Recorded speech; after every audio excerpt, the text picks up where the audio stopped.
My family forgot I existed for 6 years. Not in some dramatic way, they just stopped calling, stopped inviting me, stopped caring.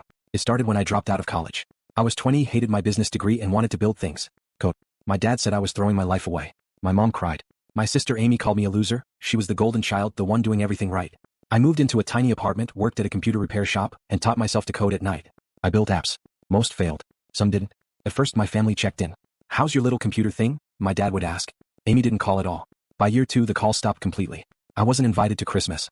I found out through Facebook. Big dinner, everyone there except me. When I asked why, my mom texted back days later. We didn't think you'd want to come. That was it. So I stopped trying. I focused on work. Built an app for small businesses. Simple, but it worked. First paying customer at 23. 10 by 24. 100 by 25. By 27 I had 40 employees and office investors calling. My family never knew. They never asked. Amy got married. I found out on Instagram. My mom turned 60. I saw the photos online. I kept building. Kept growing. Pretended it didn't hurt. At 28, a tech company offered to buy my business. $160 million. I walked away with about $95 million after everything.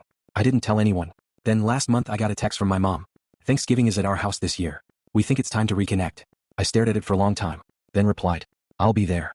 I showed up in jeans and a sweater. Same as always. My mom hugged me like nothing happened. My dad shook my hand. Still doing the computer thing? Amy barely looked at me. Dinner went exactly how I expected.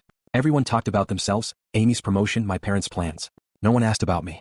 Finally, my mom said, so what have you been up to? I took a sip of water. I sold my company this year. Silence. My dad frowned. For what? $160 million. No one moved. I kept about $95 million after taxes. Amy stared. You're joking. I'm not. My mom's voice shook. Why didn't you tell us? I looked at her. You didn't ask. For 6 years you didn't ask me a single real question. You didn't invite me to Christmas. To Amy's wedding. You forgot my birthday 3 years in a row. Silence. I stood up and grabbed my coat. Thanks for dinner. My mom followed me to the door. Please don't leave like this, we can talk. I looked at her. I spent 6 years waiting for you to care. You didn't? I'm not angry anymore, I'm just done waiting. I walked out. As I drove away I saw them standing at the window watching me. For the first time in years they were finally paying attention.